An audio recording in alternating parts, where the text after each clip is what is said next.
Bom, vamos continuar então os nossos estudos sobre a igreja, a doutrina da igreja, aquilo que nós chamamos de eclesiologia. E abra comigo aí a sua Bíblia, por favor, Atos capítulo 15.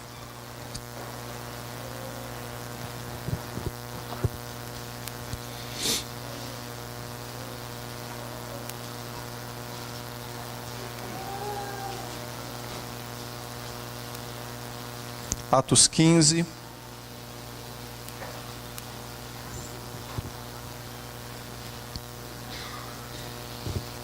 Nós vamos ler os versos de 23 a 29, que diz assim, Atos 15, de 23 a 29. Aliás, desculpe, a partir do verso 22. Diz assim, então pareceu bem aos apóstolos e aos presbíteros, com toda a igreja,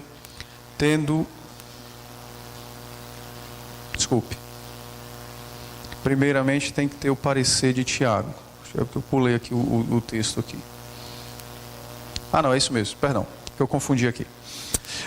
Então pareceu bem aos apóstolos e aos presbíteros, com toda a igreja, tendo elegido homens dentre eles, enviá-los juntamente com Paulo e Barnabé a Antioquia. Foram Judas chamado Barsabás e Silas, homem notável entre os irmãos, escrevendo por mão deles. Os irmãos, tanto os apóstolos como os presbíteros, aos irmãos de entre os gentios em Antioquia, Síria e Cilícia, saudações. Essa é a carta, né? Visto sabermos que alguns que saíram de entre nós sem nenhuma autorização vos têm perturbado com palavras, transtornando a vossa alma, pareceu-nos bem, chegados a pleno acordo, eleger alguns homens e enviá-los a vós outros com os nossos irmãos, com os nossos amados Barnabé e Paulo, homens que têm exposto a vida pelo nosso Senhor Jesus Cristo. Enviamos, portanto, Judas e Silas, os quais pessoalmente vos dirão também estas coisas, pois pareceu bem ao Espírito e a nós não vos impor maior encargo além destas coisas essenciais. Verso 29, que vos abstenhais das coisas sacrificadas a ídolos, bem como do sangue, da carne de animais sufocados e das relações sexuais ilícitas. Destas coisas fareis bem, se vos guardardes saúde. Esse texto é o texto que mostra o resultado do primeiro concílio da igreja cristã, o concílio de Jerusalém, lá por volta do ano 55. Desculpe. Aqui nós estamos bem antes, que Paulo já fez uma viagem missionária aqui, se não me falha a memória. Já. Então aqui está antes da segunda viagem, então é mais ou menos, a primeira viagem vai 45, vai mais ou menos, nós estamos aqui beirando de 47 a 49 depois de Cristo. Assim, temporalmente falando, é mais ou menos isso. E pode ir até 50, que é nesse período que a carta aos Gálatas é escrita, né? Então, o texto nos mostra que os apóstolos e os presbíteros se reuniram para tratar de um problema. Qual? Alguns judeus desceram às igrejas compostas de gentios e disseram a eles, olha, para ser membro legítimo da igreja, não pode apenas crer em Cristo, tem que cumprir o rito mosaico. De todas as coisas do rito, a principal era a circuncisão. Então aquilo trouxe algumas dificuldades àqueles irmãos e o problema foi remetido aos apóstolos. Eles então se reuniram lá em Jerusalém. O presidente desse concílio foi Tiago, o meio-irmão de Jesus, que era o pastor daquela igreja naqueles dias. E então, na discussão, eles viram que não havia mais base bíblica para impor isso. Entendem? Não tinha mais necessidade de se impor tal tipo de coisa, porque na nova aliança, o sinal da circuncisão não era mais cabível. já que este era o sinal da antiga aliança. Então, depois de todos os debates, se reuniram então, ou chegaram a um acordo, e a primeira coisa foi: se o problema foi causado por pessoas não autorizadas, então a primeira resolução do problema é autorizar pessoas a falar em nosso nome. Por isso o texto faz questão de dizer que Judas e Silas, juntamente com Barnabé e Paulo, estavam falando em seus nomes, né? Foram autorizados. E a segunda coisa foi a resposta do problema doutrinário. Os gentios precisam circuncidar-se, cumprir o rito mosaico para ser de fato crente em Cristo Jesus? Resposta foi não. A única coisa que vocês devem fazer aí eles descrevem, né? Abster-se de coisas sacrificadas a ídolos, carne e tal, relações sexuais, coisas dessa natureza. Pois bem, nesse texto nós percebemos os apóstolos e os presbíteros exercendo o poder que foi dado, atribuído a eles. E é mais ou menos sobre isso que nós vamos tratar nessa manhã, lembrando que nós já vimos nos domingos anteriores que a fonte do poder é o Senhor Jesus Cristo, ainda que, no nosso caso, a eleição de oficiais seja feita pela Assembleia, mas a fonte do poder é de Cristo. Esse poder Ele concedeu à igreja como corpo, e ela, como um corpo, recebe então autorização para eleger presbíteros, diáconos. Estes que são eleitos recebem poder para governar, não de quem vota, mas dele que é o Senhor da igreja. Nós veremos isso de modo mais claro mais adiante. Então nós vimos Cristo como a fonte do poder e vimos que por meio dele, dos homens, dos presbíteros, dos diáconos, especificamente dos presbíteros, porque se trata do governo, Cristo governa a sua igreja sem ele estar fisicamente no meio do seu povo. Vimos aquele texto famoso das chaves do reino dos céus. O que significa isso? É uma chancela divina para o exercício da disciplina.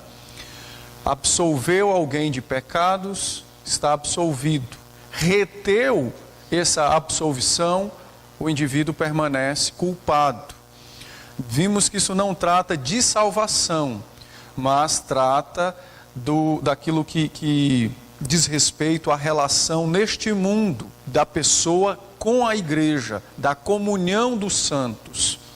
Então, as chaves do reino dos céus não diz respeito a botar alguém nos céus ou tirar de lá, mas no poder de legislar quem está apto e quem não está apto a ter comunhão na igreja de Cristo. Bom, então hoje nós veremos o exercício do poder eclesiástico, tá?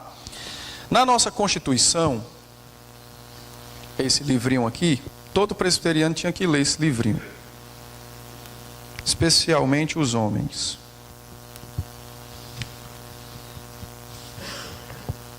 As mulheres também, mas especialmente os homens, porque cabe a eles o governo. Então, no nosso manual, na nossa Constituição, no artigo 3, diz assim: o poder da igreja é espiritual e administrativo. Então tem duas faces esse poder. Residindo na corporação, isto é, nos que governam e nos que são governados. A autoridade dos que são governados é exercida pelo povo, reunido em assembleia para... Então veja, o poder dos que são governados é o quê? Aí ele descreve aqui: eleger oficiais, pedir sua exoneração, pronunciar-se a respeito de questões orçamentárias, deliberar sobre a aquisição de patrimônio, etc. Parágrafo 2º. A autoridade dos que governam é de ordem e de jurisdição. É de ordem quando exercida por oficiais individualmente na administração de sacramentos e na impetração da bênção pelos ministros e na integração de concílios por ministros e presbíteros.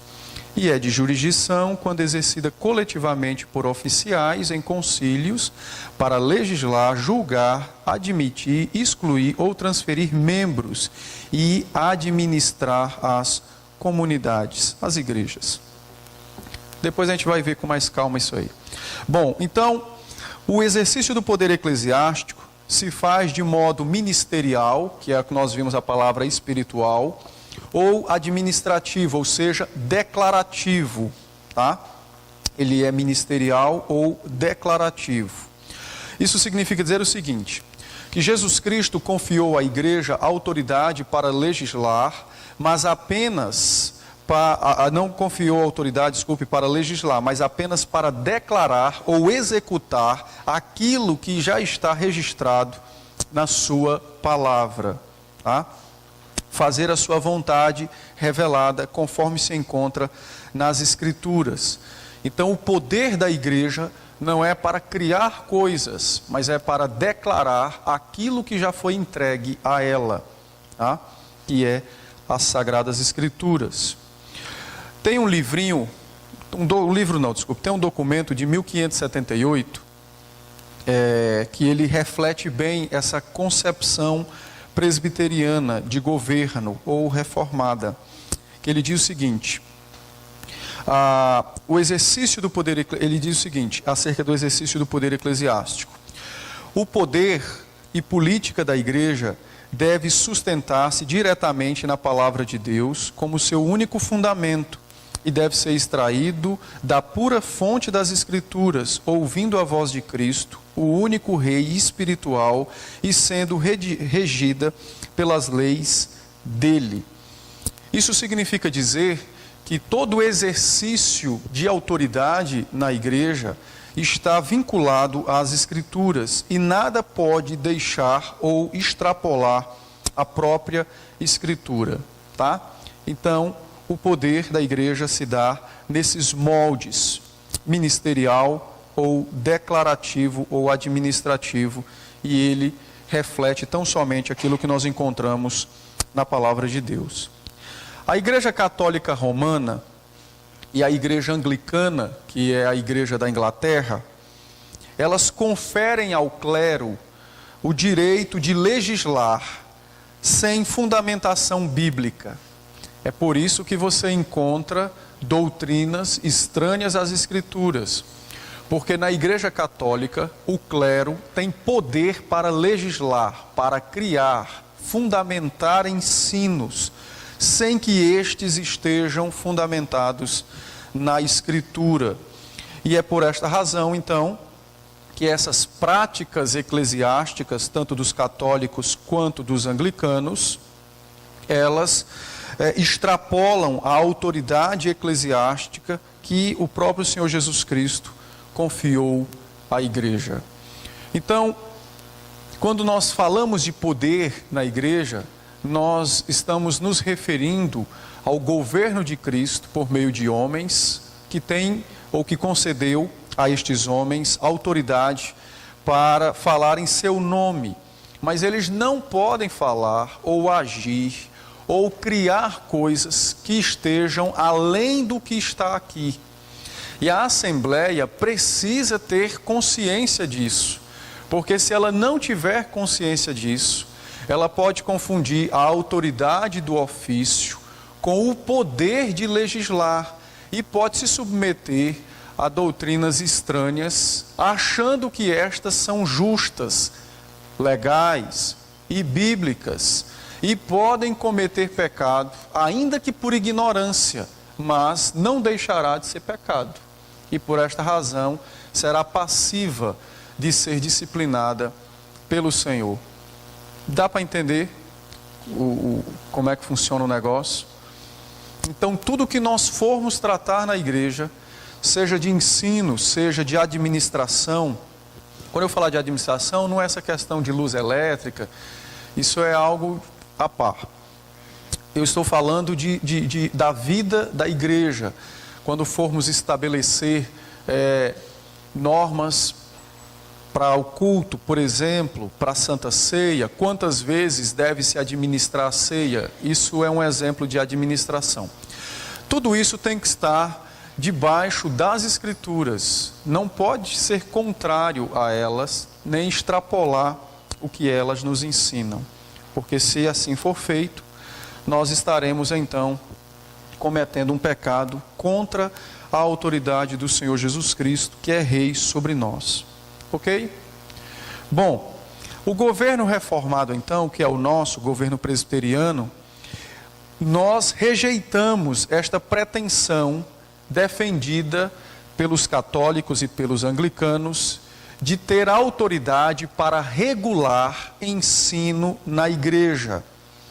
Nós rejeitamos essa autoridade que os católicos têm. Para você ter uma ideia, o Papa, quando fala da sua cadeira, ele fala de modo inspirado, ou seja, a sua fala tem o mesmo peso da Bíblia dentro da Igreja Católica Romana. E hoje tem até para os cristãos, infelizmente, né? Porque acho que até o Papa defendeu o Lula aí. Se ele tinha falado da cadeira dele, é capaz de muitos crentes confundir o Francisco, que acha que é aquela pessoa bondosa, humilde, né? Carcomida, porque ele vai assim, achando que isso é piedade. Pode ser pecado nos ombros. Mas nós rejeitamos essa pretensão. Não podemos fazer isso, de nos impor à igreja com uma autoridade que não é legítima para criar ensinos, para legislar sobre práticas de vida que não se encontrem nas Sagradas Escrituras. A autoridade, então, dentro da igreja presbiteriana é somente nesses termos de ministério ou declarativa, tá? Não pode passar disso, porque se passar disso, fere os princípios bíblicos e, acima de tudo, fere a autoridade de Cristo como Rei e Senhor da igreja nosso. Nós não podemos fazer isso, tá bom? Bom, a igreja, então, não pode acrescentar ou retirar qualquer coisa que esteja na palavra de Deus, mesmo que seja feito isso com base no poder eclesiástico. Isso aí é uma implicação muito séria para os nossos dias. Nós não podemos acrescentar ou retirar qualquer coisa das Escrituras, ainda que haja um pronunciamento de uma autoridade devidamente constituída para isso. Por exemplo, a nossa mãe, a Igreja Presbiteriana dos Estados Unidos, há uns anos atrás, devido a toda a influência secular, declarou que os capítulos 1 a 3 de Gênesis são poéticos e não texto histórico. Isso significa dizer que aquele texto não deve ser interpretado como lá se encontra. Então Deus não é o Criador de todas as coisas. Então isso foi uma atitude nesses moldes. Nesse caso ela não acrescentou, mas ela retirou, com uma pretensa autoridade, a legitimidade desse texto de nos ensinar como foi o início de todas as coisas. Estão entendendo? Isso acontece. E aí é feito, então, com base nesse poder eclesiástico.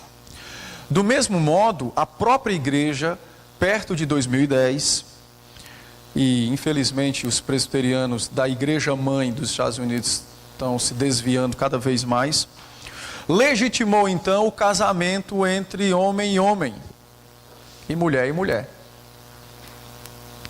Então, você tem uma criação de uma doutrina, ou o enlarguecer de um princípio, por conta de pressões dos tempos, da modernidade, e assim por diante. Então, isso pode acontecer. E se a igreja, agora a Assembleia, não tiver consciência disso, ela aceita e acha que isso é válido, quando na verdade não é válido, tá? Então nós temos que ter esse cuidado de termos o nosso coração cativo à palavra, para em hipótese alguma recebermos algo que não venha dela. E aí, entrando de modo agora mais doméstico, dentro do Brasil, a nossa igreja, graças a Deus, ela tem buscado se manter fiel, mas de vez em quando tem algumas escorregadas. E nós vamos tratar, quando eu disser nós, eu não estarei lá, apesar de ser suplente, mas os deputados do Supremo Concílio vão tratar sobre algumas matérias neste quesito, como, por exemplo, e estranhem se vocês quiserem estranhar, um documento sobre música secular no culto. Vocês veem como o negócio está bom, né? Tem uma solicitação, um pedido de esclarecimento sobre isso.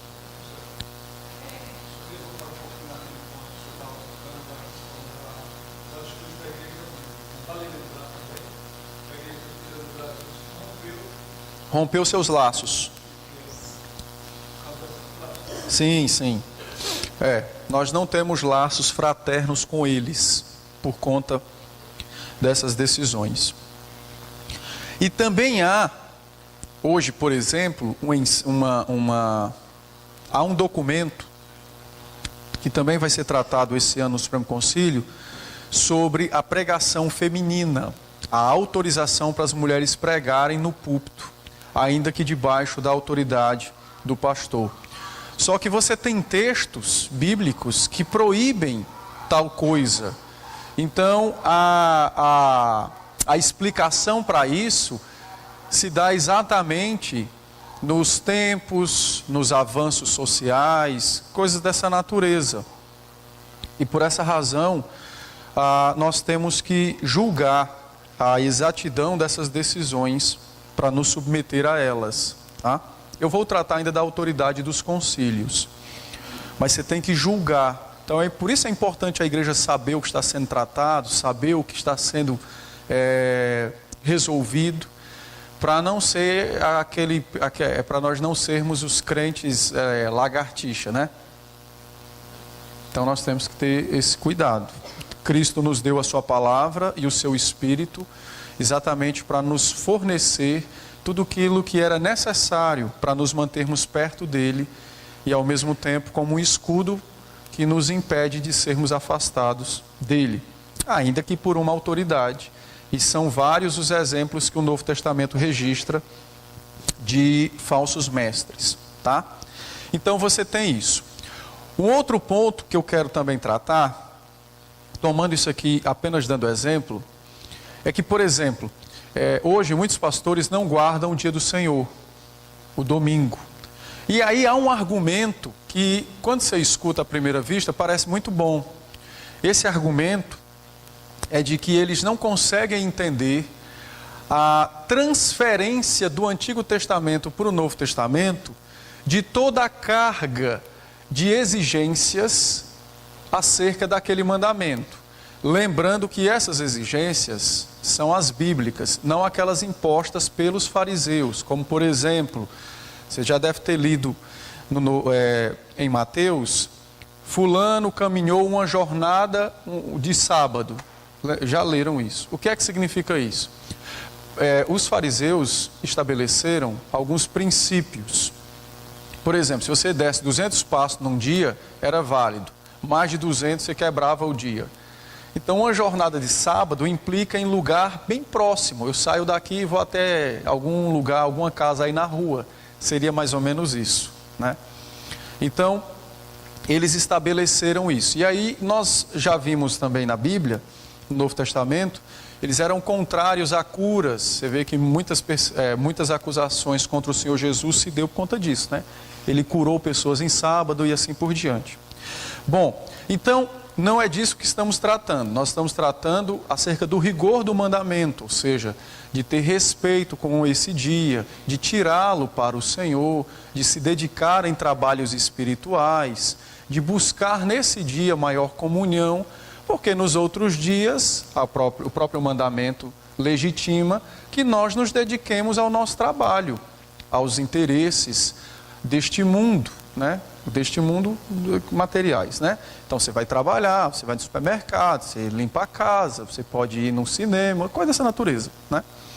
Pois bem, então há uma gama de pastores que dizem que não conseguem compreender a transferência desse rigor do Antigo Testamento para o Novo Testamento. Isso no caso do 4º mandamento. Mas aí, se você perguntar a esse mesmo pastor, meu irmão, e como é que nós ficamos no 7º mandamento, não adulterarás? Ele também tem o rigor do Antigo ou agora nós podemos enlarguecê-lo no Novo Testamento? Quer dizer, eu não posso adulterar, suponhamos que a pessoa diga isso, eu não posso adulterar fisicamente, mas eu posso flertar, dando exemplos, né, de que caso não haja esse rigor, você não pode adulterar fisicamente, mas sei lá, pode pensar, pode assistir pornografia na televisão, internet, sei lá o que lá.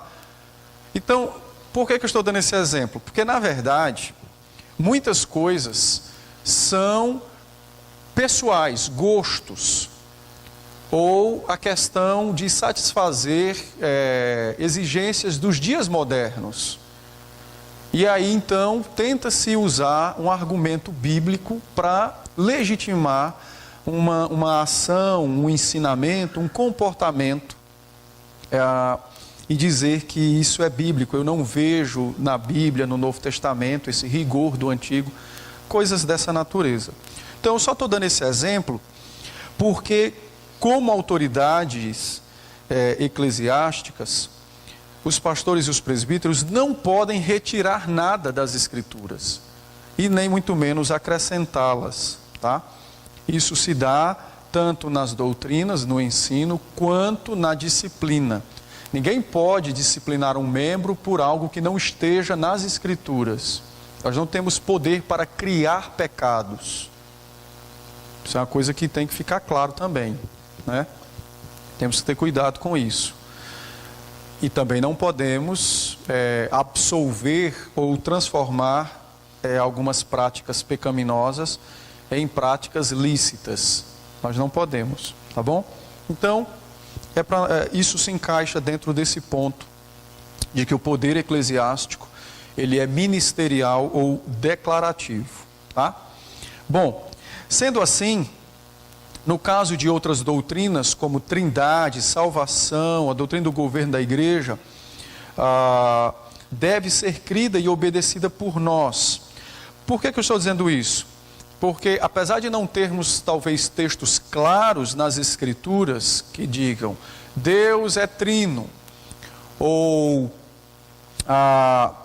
uma palavra, ou algum versículo que diga assim, na igreja tereis um governo com conselho, com junta diaconal, com sociedades, com presbitérios e etc. Apesar de você não ter isso de modo explícito, mas você tem os textos que embasam e indicam essas doutrinas, né? Fora sociedades internas, lógico que isso aí foi uma demanda de cunho doméstico, isso é outra coisa. Mas a Bíblia prescreve, por exemplo, dá a entender, por exemplo, que há um presbitério. Você vê a igreja de Antioquia submissa à igreja de Jerusalém, você vê uma ordem do concílio sendo baixada às igrejas que estão não só em Antioquia, mas em outras regiões. Você tem, por exemplo, a carta aos Gálatas, que possivelmente pode ser não apenas a uma única igreja, mas a várias igrejas que ficavam ao sul daquela região. Então, você tem indicações de ligação, de ligamento entre uma igreja e outra, que é exatamente o que nós temos enquanto igrejas presbiterianas. Então, você tem essas indicações, elas não foram criadas por nós, mas elas estão de modo bem claro nas Escrituras. A única coisa que não consta, talvez, é uma palavra específica ali, tá? Mas você tem isso bem claro. Vou dar um exemplo disso. É proibido fumar? Veja, talvez você não tem uma palavra nas Escrituras assim, o fumo mata. Você não tem isso. Mas você tem um mandamento, o 6º, não matarás, que estabelece princípios para resguardar a sua e a vida do outro. Então, se ao longo da história, depois desse texto ser escrito, surgirem coisas que matem, estas coisas são abarcadas, alcançadas pelo mandamento. Pegou a ideia? Né? E tal. Ainda que alguns defendam que não quebra o 6º mandamento o fumo, porque entra na questão da liberdade, assim como a questão do consumo da bebida. Mas aí eu só estou dando um exemplo para a gente começar a pensar sobre isso, ok? Bom, o certo é o seguinte, que nem tempos nem circunstâncias legitimarão qualquer mudança que a igreja faça do ensino das Escrituras ou das regras que a palavra de Deus prescreve para a nossa prática de vida, culto e doutrina. Tudo tem que estar prescrito pelas Escrituras. Não pode fugir disso, tá bom? Não interessa o tempo que estejamos, nós não podemos fugir disso, tá? Então, daqui a um tempo nós vamos, por exemplo, ter a possibilidade de termos hologramas. Então, cada um fica na sua casa e a gente bota só as telinhas aqui na igreja e aí fica o holograma. Todo mundo virtualmente presente, até eu também vou ficar virtualmente pregando aí. Pode acontecer. O culto, por exemplo, hoje nós temos o advento da internet. Muitas pessoas acham que em casa, vendo o culto ao vivo, estão cultuando. Não estão. Não estão, tá? Isso quebra o princípio da comunhão dos santos. Você pode ser edificado na pregação, você pode ser edificado com o que canta, com a leitura dos textos, mas você não está cultuando. Você está separado do restante dos santos que se reuniram em um momento, em um local para aquela atividade. Então, ainda que haja toda essa modernidade futura e já presente, nós não podemos permitir que essas coisas cheguem ou interfiram naquilo que é normativo da palavra de Deus. Tá bom? Dúvidas? Não? Bom, então, vamos embora. Preciso lembrar também aos irmãos que o exercício da autoridade eclesiástica, em virtude da sua natureza espiritual, não pode ser levado a efeito pela espada. O que é que isso significa dizer? Que o governo da igreja, ele é um governo de natureza espiritual, ou seja, nós não podemos nos apoiar na autoridade governamental para estabelecê-lo. No passado, aqui no Brasil mesmo, a Igreja Católica se utilizava das forças do governo para reprimir os protestantes. E isso aconteceu em vários lugares do mundo. Pois bem, este erro não pode ser cometido nem por eles e nem por nós. Sei lá, vai que um dia há um revés no país, Deus dá graça, metade do país se converte, e os deputados, os senadores, o Supremo Tribunal, isso aí já é no céu, né? O Supremo Tribunal Federal e o presidente, todo mundo é crente presbiteriano reformado. E aí começa a surgir meio mundo de heresias. Quer dizer, não começa a surgir, né? As que já existem começam a fazer barulho. Então, a igreja vai se utilizar do poder da espada, do poder do Estado, para banir essas heresias. Não pode acontecer. Isso jamais deve acontecer. Porque o poder da igreja é de natureza espiritual. E se nós utilizarmos a força do Estado, nós não estaremos utilizando os meios espirituais que Deus nos designou para manifestar o seu poder e a glória do seu nome, como a pregação, o conhecimento das Escrituras, a advertência, a admoestação, a ministração dos sacramentos ou a negação dos sacramentos a quem tem vida impura e assim por diante. Então, estes são os meios pelos quais Cristo designou para o poder ser efetuado, exercido, vivenciado. Entendem? Lógico, seria muito bom se o exército nos defendesse, mas aí teria que haver essa defesa no cunho civil, não no cunho religioso. Entendem? Sempre de modo civil. No Antigo Testamento, a igreja e o Estado se misturaram, eram a mesma coisa, mas naquele momento, ele é um momento muito específico da história da igreja. Então, nesse momento muito específico, nós temos que entendê-lo dentro dessa revelação progressiva, dentro do tempo em que ele foi dado à igreja. E mesmo reis como Davi, como Salomão, nós não os vemos nas Escrituras usando de sua força e de seu exército contra pessoas que eram declaradamente hereges, né? Ou incrédulos, coisas dessa natureza. As guerras têm esse cunho religioso, mas tem também o aspecto civil, o pessoal querendo tomar terra, riquezas, coisas dessa natureza. Então é importante nós lembrarmos disso, tá bom?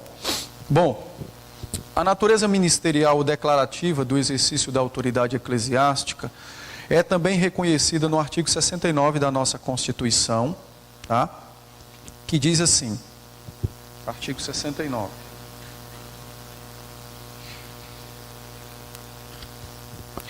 A autoridade dos concílios é espiritual, declarativa e judiciária, sendo-lhes vedado infligir castigos ou penas temporais e formular resoluções que contrárias à palavra de Deus, obriguem a consciência dos crentes. Então, o conselho, o presbitério, o sínodo ou o Supremo Concílio não podem criar, por exemplo, sei lá, imaginem aí uma hipótese aí. Você tem uma pessoa que já foi disciplinado umas 20 vezes pelo mesmo pecado. Esse caba não aprende, então nós vamos pegar ele e, sei lá, trazer sobre ele algum tipo de pena, né? A gente não pode bater nele, mas vamos ver se a gente acha alguém para dar uma lapada nele, para ele aprender.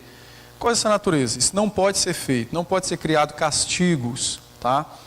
Ou penas temporais. Sei lá, a pessoa é disciplinado, então nós vamos infligir um castigo temporal para ele, de vir de joelhos para a igreja, para todo mundo ver que ele é pecador. Seria mais ou menos um exemplo disso, né?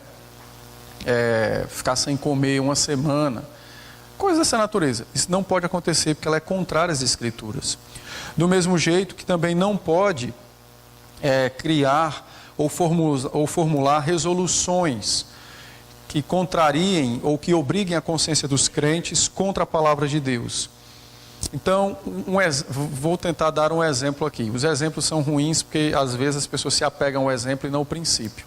Mas o princípio é de não formular resoluções contrárias à palavra que obrigue a fé dos crentes. Então, vamos supor que daqui a um tempo eu diga assim, irmãos, nós vamos procurar um monte, aqui não tem, então nós vamos num prédio, vamos lá no prédio do Douglas, para a gente passar a noite orando lá, porque essa oração é poderosa, e quem não for vai ser amaldiçoado.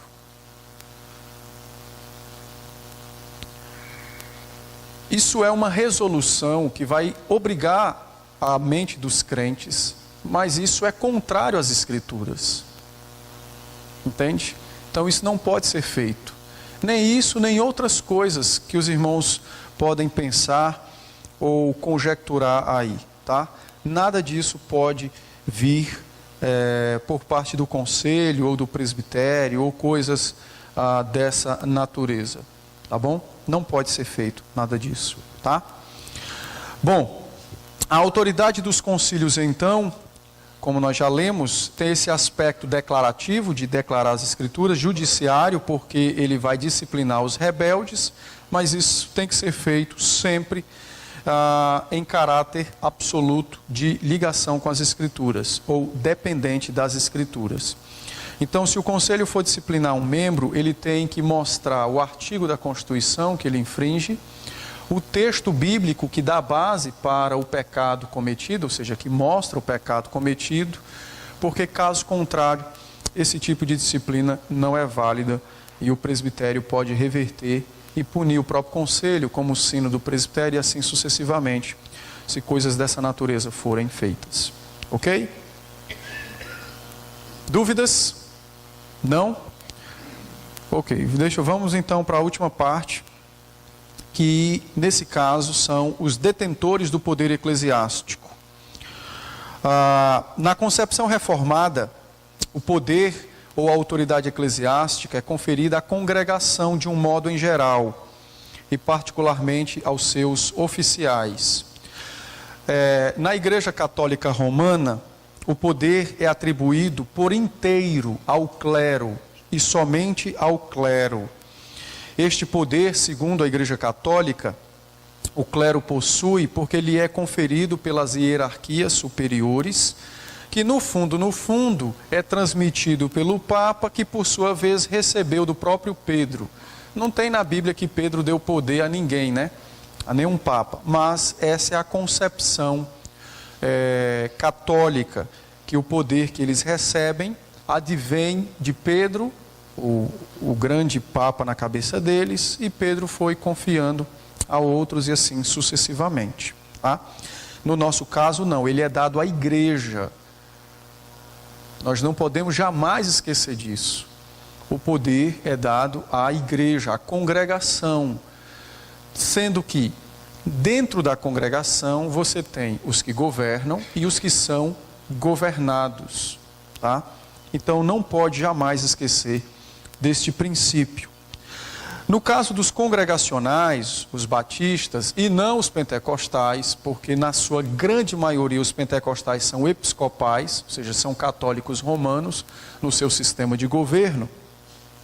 No caso dos congregacionais, o poder é dado por completo à congregação, porém, ele é delegado apenas aos oficiais, uma parte desse poder, sendo que ele pode ser vedado ou vetado pela congregação. O que é que significa dizer? Todo o poder reside na congregação. Ela delega aos oficiais, pastor, presbíteros, uma parte desse poder. Mas quando eles vão legislar, se a Assembleia não quiser, pelo poder que ela detém, ela os impede. Entende? Não é o que acontece no nosso caso. No nosso caso, o poder é dado à Assembleia, que se constitui dos que são governados e dos que governam. E a Assembleia, no exercício de seu poder, pode votar ou pedir exoneração daqueles que ela votou. Mas a exoneração ou a eleição tem um princípio, qual? A determinação dos que governam. Eles marcam dia, hora, local, assembleia e etc. Não é a assembleia que se reúne um belo dia e comunica ao conselho que vai eleger alguém ou depor alguém do seu ofício. Então, essa diferença precisa ficar muito clara para que nós não caiamos no pecado da rebeldia, da insubordinação. No exercício de nosso poder, como membro da igreja, nós podemos ser favoráveis ou contra algo, mas há uma maneira de se pronunciar, seja de um lado ou do outro, entendem? E muitas vezes os presbiterianos copiam o exemplo batista de poder, e aí então a congregação se insurge de modo rebelde contra o conselho, sendo que não é este os passos que nós temos. Vou dar um exemplo disso. Na nossa igreja não existe lista de assinaturas, como baixo assinado. Não tem esse negócio de baixo assinado na nossa igreja. Isso é coisa de congregacional. Por quê? Porque qualquer membro da igreja pode se posicionar favorável ou contra algo diretamente ao seu conselho. Ou ele faz isso por escrito, ou ele faz isso pessoalmente, oralmente, quando ele vai lá na reunião. Então, pode ser que um ou muitos façam a mesma coisa, mas a ideia do baixo assinado, na verdade, é uma reclamação de poder por parte de um grupo de pessoas contrário a alguém ou a um órgão ou a algo dessa natureza que estabeleceu algo que eles não aceitam. Então, isso não pode acontecer. No nosso caso, tudo funciona por meio dos oficiais. E a Assembleia exerce poder quando aciona os oficiais. No caso, o Conselho. Ou sendo favorável ou sendo contra. Isso eu estou falando de um modo em geral. Nas eleições, o Conselho convoca a Assembleia e esta elege alguém. Como o próprio Conselho pode convocar uma Assembleia para exonerar alguém. Então, por exemplo, se um presbítero ou um diácono não quiser mais permanecer no seu mandato, ele não pode chegar lá no conselho e dizer assim, eu não quero mais. Ele pode dizer, eu não quero mais. vai dar as devidas justificativas. O conselho vai convocar uma assembleia extraordinária e vai apresentar os motivos. E a assembleia dirá se aceita ou não o pedido de exoneração daquele irmão. Pastor, mas isso não é muita burocracia, a pessoa só não quer? Não, não é burocracia. Tem que entender o princípio bíblico do poder que é dado à assembleia. Então, se Cristo nos confiou o poder para eleger, como é que alguém chega e diz, não, mas agora eu não quero mais isso que foi entregue a mim? Então, se ele tem poderes para dizer que não quer por si só, aonde de fato reside esse poder de Cristo? Estão entendendo? Por que os meandros desse negócio? Lógico, às vezes, dependendo da situação, às vezes é uma assembleia triste, porque pode ser problemas, pecados, coisas dessa natureza. Mas o certo é, dentro da nossa igreja, das igrejas reformadas, presbiterianas, o certo é que aquilo que é estabelecido pela assembleia, no caso dos votos, somente a própria assembleia pode desfazer o que foi estabelecido. Então nós temos na nossa Constituição, o artigo 134, se não me falha a memória, que trata sobre a dissolução dos votos pastorais, que engloba não somente o pastor, como os presbíteros, e que também afetam os diáconos, porque é o mesmo princípio, apesar de ofício diferente do presbítero e do diácono, mas é o mesmo princípio, entendeu? É o mesmo princípio, tá? Bom, então, nós não podemos esquecer disso. No nosso caso, o poder é dado à Assembleia. Esse poder que é dado à Assembleia, ele é administrado ou exercido mediante os oficiais e a congregação, ou seja, o poder repousa nas duas mãos, né? Lembra do cabo de guerra? Tem gente de um lado e do outro da corda. Então Cristo, na sua sabedoria, fez a mesma coisa, deu poder à Assembleia, mas aí a corda ficaria errada, né? Porque só um teria na mão. Então ele divide. Então ele deu poderes à Assembleia, mas dentro dessa Assembleia ele constituiu oficiais. Então uma parte do poder está nos oficiais, a outra na Assembleia. Os de cá governam os de cá e os de cá elegem os de lá. Então você vê que há uma continuidade desse poder e o princípio bíblico é que não haja o extrapolamento, o abuso da autoridade de nenhum dos lados, nem muito menos a indiferença de um dos lados para com o outro, tá bom? Rapidinho.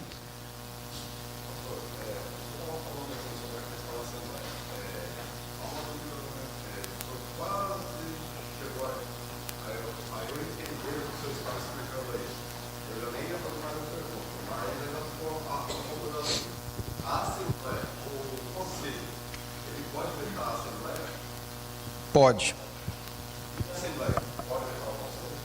Não.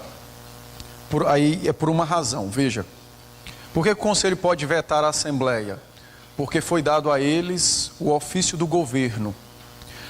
Mas, neste caso, na hipótese que você está colocando, eles podem vetar algo da Assembleia e a Assembleia não pode vetá-los em alguma coisa, porque é dado à Assembleia o poder de elegê-los. Então, entre aspas, teoricamente, a Assembleia veta o Conselho quando ela não elege, por alguma razão, ou aquele Conselho, ou os presbíteros que lá estão. Mas nas decisões, não. Porque o poder da Assembleia é dado para eleger os oficiais, adquirir patrimônio, vender patrimônio, dar patrimônio, é nessa parte. O poder do conselho, ele está em dirigir a Assembleia e as suas ações. Por isso que ela não pode vetar ele, mas ele pode vetar ela.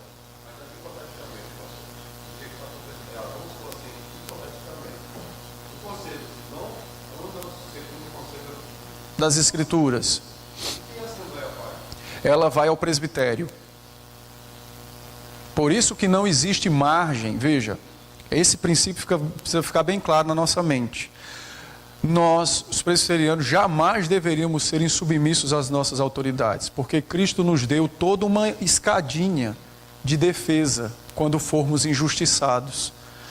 E se formos insubmissos, faremos defesa com nossas próprias forças, contrariando a autoridade de Cristo que Ele estabeleceu. Então, como é que funciona? Se a Assembleia se sentiu injustiçada, ou alguém se sentiu injustiçado por alguma coisa, ele recorre ao próprio conselho. Essa é a primeira instância. É aquilo de Mateus 18. Você tem que dar ao próprio conselho o direito de corrigir-se e tal. Suponha que o conselho continua na sua decisão. Então, ou a Assembleia, ou aquele irmão, ou alguns irmãos, continuam sendo injustiçados. Então, ele recorre ao presbitério. O presbitério vai falar quem está certo e quem está errado. Suponha que o presbitério fique a favor do conselho. Então, você recorre ao sínodo. Suponha que o sínodo continue a favor do presbitério e do conselho. Você vai ao Supremo Conselho. Agora, não, você tem que ir pelas escadinhas, um degrau após o outro. Se você for de um para o outro, se você pular degraus, você perde o seu direito. Rapidinho. Mas eu posso ir ao presbitério e ao conselho. Você só pode ir ao presbitério. Eu posso ir direto, assim, o conselho fez a determinação com a qual Não concorda. eu concordei, eu não posso pegar um documento e enviar direto ao presbitério. Tem que enviar esse documento ao conselho, pedindo que o conselho remete ao presbitério. Você pode ir ao presbitério diretamente depois de ir ao conselho e ele te barrar. Você tem essa liberdade de ir ao presbitério somente quando esse primeiro passo for feito. Entendeu? Então, aconteceu qualquer coisa, é contra, você entra com um documento no conselho, registrando a sua indignação, mostra os textos bíblicos e tal. O conselho decide continuar como está. Aí você pode, então, pedir ao conselho que remeta esse assunto ao presbitério. Aí o conselho vai dizer, não vou mandar o documento para o presbitério, não. Já está decidido, acabou a história. Depois dessa fala, aí você pode ir direto ao presbitério. Aí você vai levar o documento, a sua queixa, e vai dizer que você já pediu ao conselho para isso, e ele não quis. Aí é que você é recebido lá, pessoalmente, sem o conselho. Entende? Então, funciona assim. E veja a maravilha que Deus fez. O presbitério é formado por igrejas da região.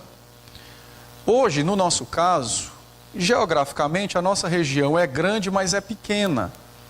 É grande porque você tem uma extensão grande de quilometragem, mas ela é pequena comparado a outras regiões do país, onde você tem igrejas com 200 quilômetros de distância uma da outra. No meu antigo presbitério, tinha igreja com mais de 200 quilômetros de distância. No meu sínodo, quando presidente do sínodo, eu visitei igrejas que dava de uma ponta a outra do sínodo mais de 350 quilômetros de diferença. Então, veja a sabedoria divina. Para resolver essas questões, o conselho é formado de membros da igreja local, não é? Então, pode haver corrupção. O presbitério, você já tem pessoas de outras igrejas que estão distantes, mas tomando o nosso exemplo aqui, que está perto. Todo mundo se conhece e tal, e tem aquele grande, às vezes, estou só dando como exemplo, pode ser tomado também a questão da afinidade, questão de companheirismo e etc. E o presbitério pode incorrer no mesmo erro do conselho. Você vai para o sínodo. O sínodo já é a assembleia constituída de presbitérios, de pelo menos 3 presbitérios que englobam 3 regiões diferentes. Então você já tem um negócio mais alargado. Então seria muito improvável que essas 3 regiões votassem no mesmo erro, entende? Fossem comum o pensamento para o mesmo erro. Vocês estão entendendo a lógica do raciocínio? O negócio está crescendo. Você sai da assembleia e vai para o presbitério e vai para o sínodo que é maior. Mas possivelmente o sínodo também pode errar. então você vai ao Tribunal do Supremo Concílio. Agora imagine, o Supremo Concílio é constituído de todas as igrejas, o Supremo Concílio é a Assembleia que é constituído de deputados de todos os presbitérios de uma nação. O seu tribunal é escolhido pastores e presbíteros das regiões do país. Hoje nós temos 5, então os juízes do Tribunal do Supremo são pessoas escolhidas dessas regiões. Ou seja, teria que ser muito, mas muito acaso, usando essa palavra, de que todas essas instâncias dessem no mesmo erro, partindo do pressuposto de que o irmão ou a assembleia estão certos. Estão entendendo? Pode acontecer? Lógico que pode, mas, sei lá, vai ser 1 para 1000. Percebem, então? Então, a gradação dos poderes, ou a hierarquia dos concílios, é um instrumento de defesa das escrituras e da própria Assembleia, dos próprios membros.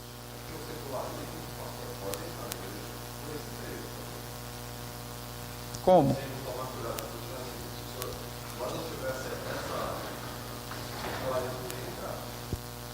Olha, o secularismo pode, não tem jeito.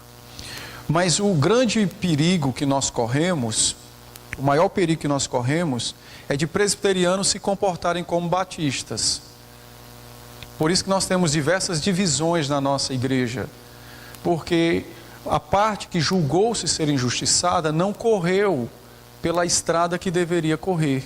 Ela faz o quê? Ela toma uma decisão própria, entende? Só que isso deixa feridas e marcas por muitos anos. Então, ela, tomando esse exemplo da divisão, né? Ainda que rapidinho, seu Vavá. Não, segura aí o cabelo só um minutinho. Ainda que, seu Vavá, essas brincadeiras eu digo que eu tenho liberdade com o seu Vavá, gente. Eu e ele é outra história. Mas, ele, seu Raminho, você vê seu Raminho sempre serão assim, mas eu e ele, o negócio é outra história.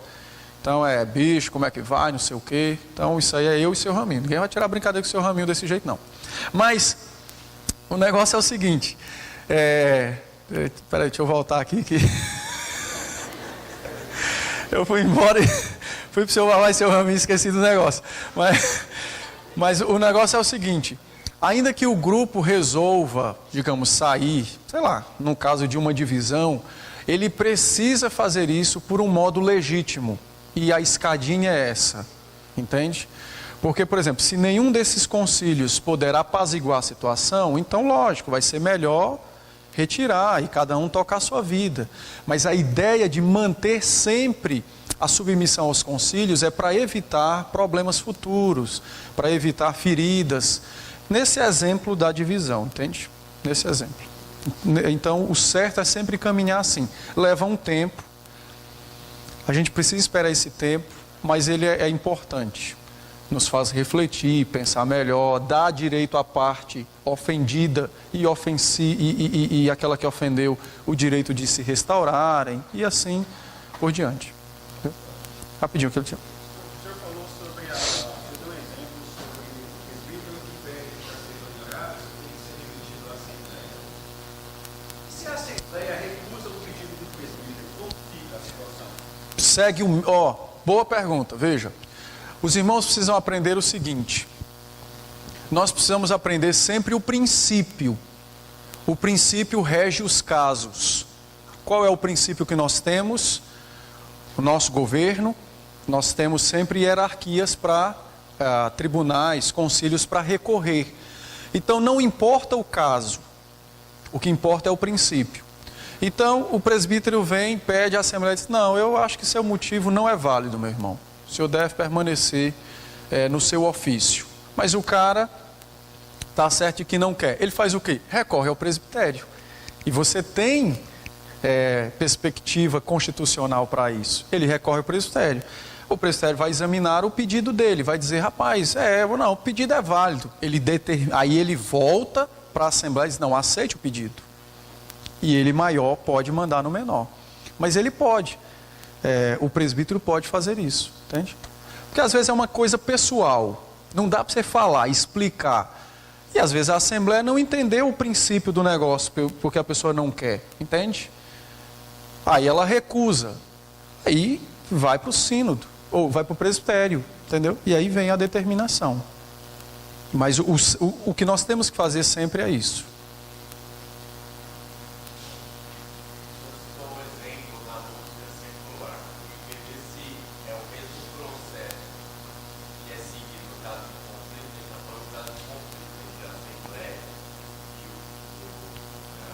E o conselho?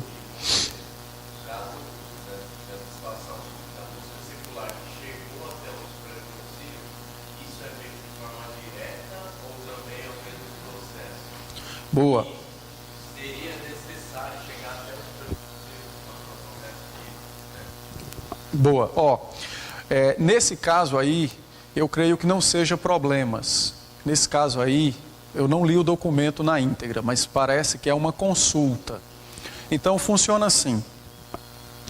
Em matérias de doutrina, o presbitério, o conselho e o sínodo não pode legislar, ou seja, eles não podem, quando existe matéria, questões que envolvam doutrinas, elas sempre têm que ser remetidas ao Supremo Concílio. Só que nesse ano específico, como nós teremos o Supremo, então o presbitério pode fazer isso de modo direto. Nos outros anos, ele faz via sínodo secretaria executiva, ou seja, ele manda o documento, ele manda a consulta para o sínodo recebe a consulta e aí ela envia à comissão executiva do Supremo Concílio. A comissão recebe o documento, aí ela avalia. Isso é doutrina? Não é nossa alçada. Então, ela remete ao Supremo, que acontece a cada 4 anos. Se a questão não for doutrina, ela pode legislar. Aí ela diz, sei lá, vamos supor, você pergunta assim, né?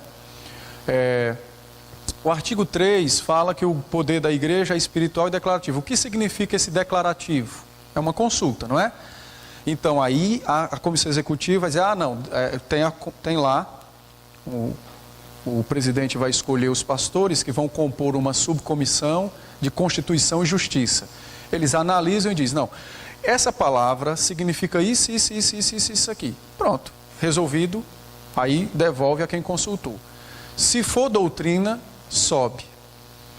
Então, nos 3 anos antes da reunião, funciona sempre assim. Nesse ano, de modo diferente, o presbitério pode ir direto ao Supremo, ou ele também pode fazer a mesma coisa via sínodo para ir sempre para o Supremo. Entendeu? Mas nesse caso específico aí, eu acho que é uma consulta. Aí não é problema.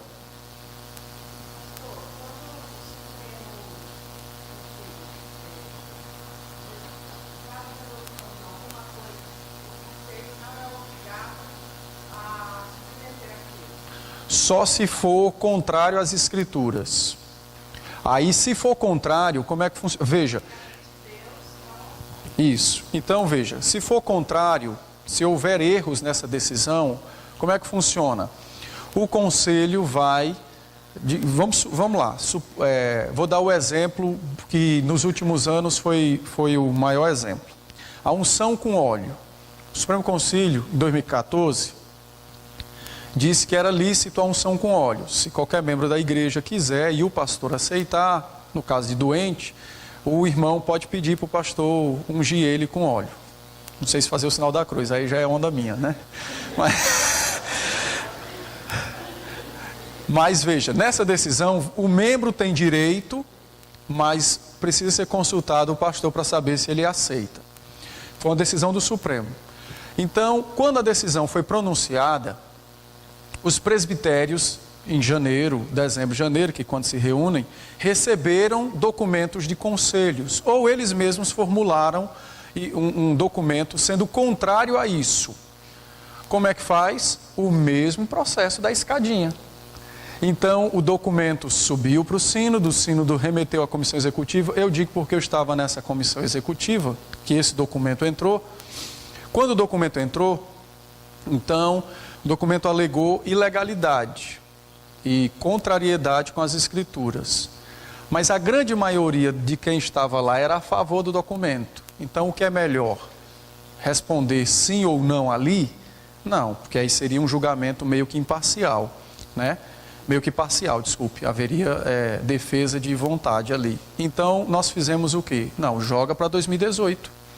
Porque aí numa assembleia que você tem 1.500 deputados, entre pastores e presbíteros, supõe-se que lá na discussão e tal, haja uma maior isenção, né, de vontades.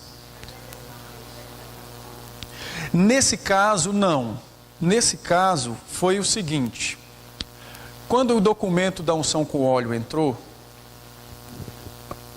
existem coisas, como o Brasil é grande, e existem diferenças das regiões, existe coisa que vocês, um dia que eu for andar agora eu vou registrar, porque só contando ninguém acredita. Mas existem essas coisas esdrúxulas.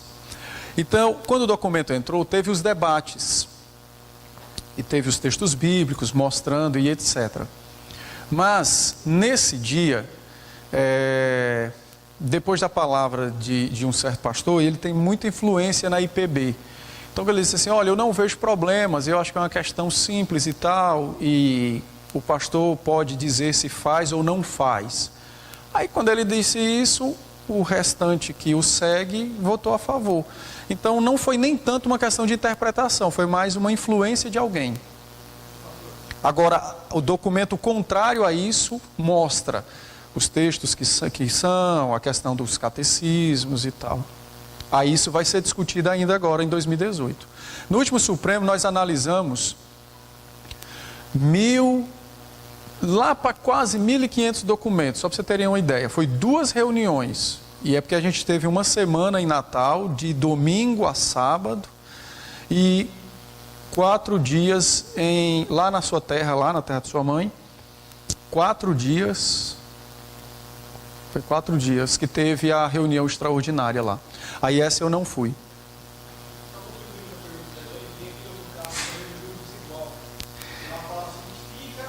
A critério do conselho. Então, quando tem algumas matérias que o pessoal não quer bater martelo, porque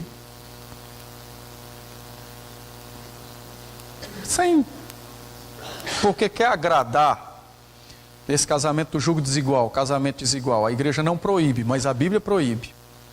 Então, quando você não quer bater martelo para não desagradar alguns, então você enlarguece. Ah, não, fica a critério do conselho, ou seja, deu em nada essa decisão, que já era assim. Esses casos, infelizmente, existem, e aí se dá por conta da presença do homem pecador. Mas o nosso sistema, ele é muito bonito. Nós é quem tornamos ele feio. Mas o nosso sistema, quando eu digo nós, nós somos presbiterianos, né? Mas a maneira como Cristo dispôs isso é algo muito bonito. Porque visa, de todas as formas, defender a verdade, defender o justo, sabe? Se opor ao falso profeta. Agora, como nós somos homens, pode haver falsos profetas desses concílios, e aí você tem votações também. Então, infelizmente, isso é possível, né? Ah, sim. Diga, seu Vavá. Não lhe dei a palavra naquela hora que eu tinha que responder aqui.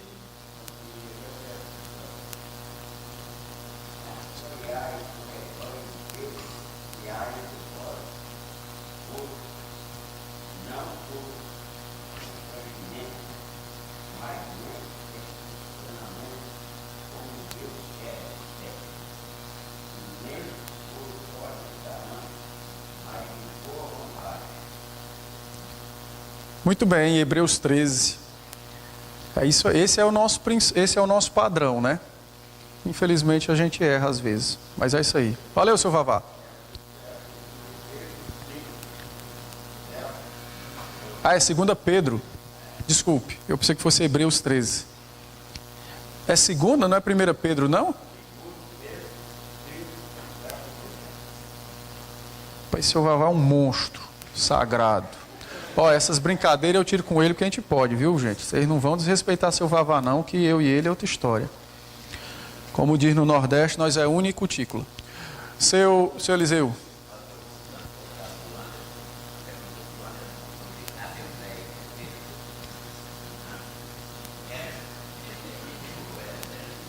Não tem problema não, o povo de Deus se parece.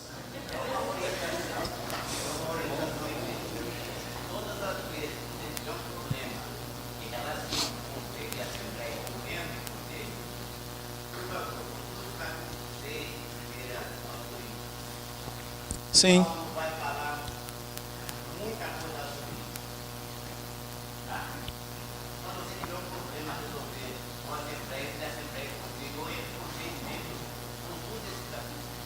Seis de 1 aos Coríntios. Sim. Olha, o que seu Eliseu está falando é uma verdade. Às vezes, e eu digo isso porque já vi muito disso. Às vezes o pessoal, com algum tipo de insatisfação, coloca a igreja na justiça comum, com o nosso linguajar popular, bota a igreja no pau, né? E só para vocês terem uma ideia, tá gravando, né?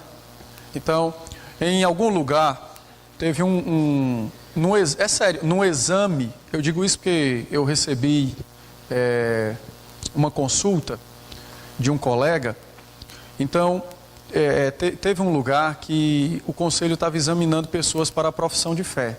E tem uma determinação do Supremo de que ninguém pode ser admitido na igreja se ele for maçom. Tá? Porque há uma incompatibilidade entre a maçonaria e a fé cristã. E então no exame foi feitas as perguntas para o candidato. Ele era candidato à profissão de fé e batismo, né? Então foi feitas as perguntas, né, sobre a sua fé e tal, as questões doutrinárias, e aí o conselho perguntou: meu irmão, o senhor é maçom? Sou. Então o exame está encerrado e o conselho tem que declarar que o senhor não pode ser aceito, porque tem essa determinação, nós cremos que ela é bíblica, a não ser que o senhor deixe a maçonaria. Não vou deixar a maçonaria. Então o senhor não pode ser admitido como membro da igreja. Tá bom. O cara foi embora. O cara foi embora e ele era nada mais, nada menos do que o procurador da cidade. Então, o que foi que ele fez? Largou a igreja no pau. Tacou o processo na igreja. Então, processou o conselho, processou o pastor. Ele assistiu um vídeo na internet que, coitado, o pastor Hernandes falou disso. Processou o Hernandes e reteu o vídeo como prova. Tá? E processou a IPB, porque a decisão é do Supremo Concílio. O representante da igreja, civilmente, é o Roberto Brasileiro. Então, processou ele também. Por grande ironia divina, não do acaso, mas divina, isso serve para nós aprendermos sobre isso. Mas Deus tem os seus planos. O juiz da cidade, nada mais, nada menos, quem é? Ajudem-me aí. O juiz da cidade era exatamente o irmão do dito cujo. Que só para vocês terem uma ideia, que neste momento, este juiz, adivinha de onde ele era? Ele era presbítero da igreja.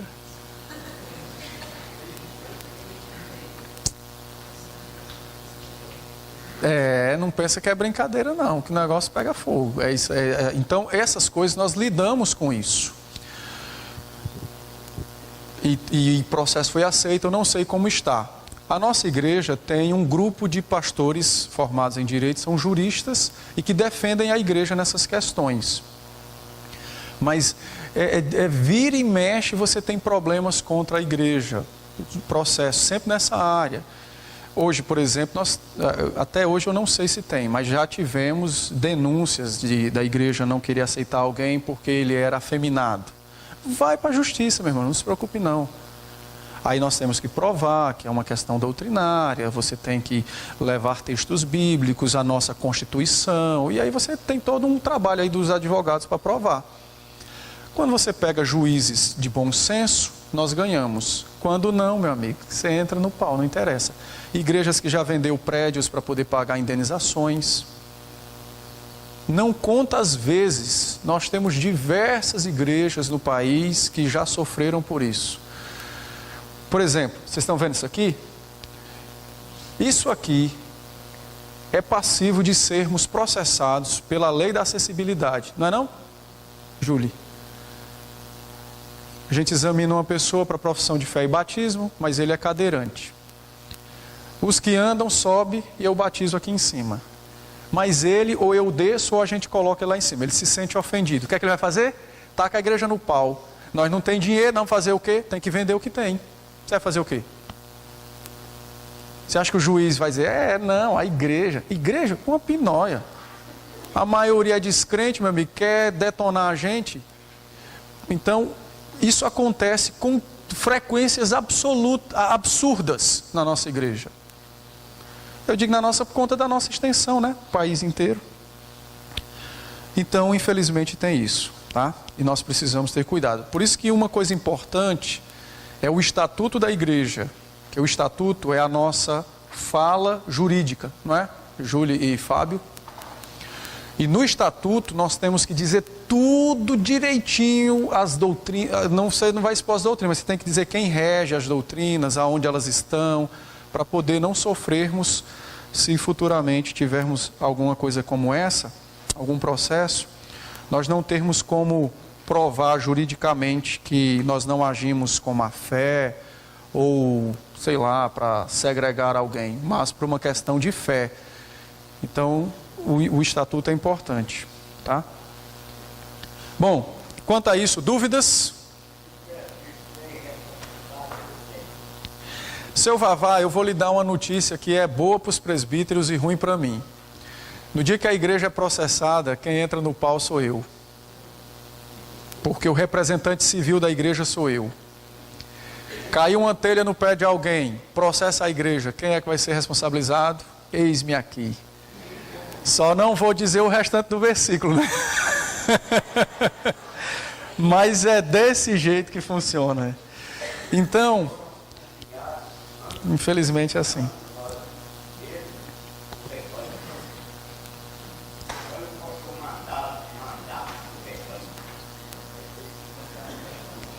Você tem que dar a vida pelo rebanho. Jesus disse isso, né? Vou, pastor, dar a vida pelas suas ovelhas.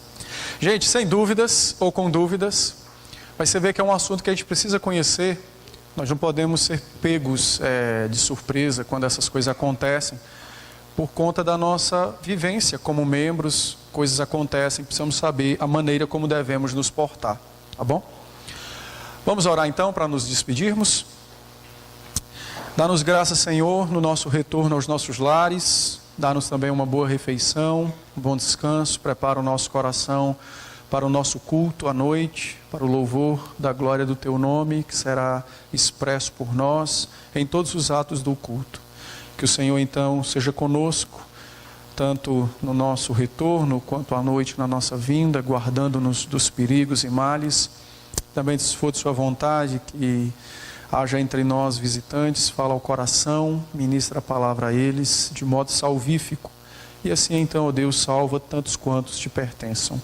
Em Cristo nós oramos, suplicando as Tuas bênçãos. Amém. Amém. Deus abençoe, irmãos.